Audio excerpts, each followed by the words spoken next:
ఉంది. Petrol rate కన్నా diesel rate తక్కువగా ఉంది. మాట్లాడకుండా డీజిల్ పోపించేసుకుందామా? అవునా? పాల కన్నా పినాయిల్ రేట్ తక్కువ ఉంది. మాట్లాడకుండా పినాయిల్ లాగేద్దామా?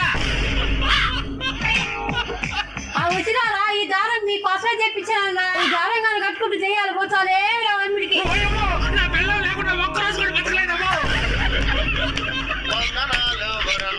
నాకు కూడా కొంచెం పెట్టండి. సర్లే, నోరు తెరువు. కొంచెం నోరు పెద్దగా తెరివే. నా నోరు ఇంతేనండి. ఈ రోజు మా అమ్మ ఏమన్నా అనిందే? మా అమ్మల గురించి చెప్పమంటే చాలు ఇంతుండే నోరు ఇంత అయిపోతే. సురేష్ ఉన్నవా? హౌస్ ఓనర్ రెంట్ డేట్ వస్తే చాలు డోర్ దగ్గర నిద్రపోతుంటాడు. రెంటా? ఏమయ్యా, ఇల్లుని రెంట్ తీసుకునేటప్పుడు ఏమో మేము మంచోళ్ళం, రెంట్ అడగడానికి వస్తే మాత్రం దెయ్యాలు కనిపిస్తాం కదా మీకు. ఇంకొక 2 days లో ఇచ్చేస్తాను బ్రో. చచ్చా, దాని గురించి కాదులయ్యా, రేపు మన గృహప్రవేశం ఉంది, అదే కార్డు ఇచ్చిపోదామని. మళ్ళీ కొత్త ఇల్లు కట్టారా? అవునయ్యా. ఏమనుకోకుండా రాత్రి పూట దొంగతనానికి వెళ్ళేటప్పుడు నన్ను కూడా పిలవచ్చు కదా. జోకా?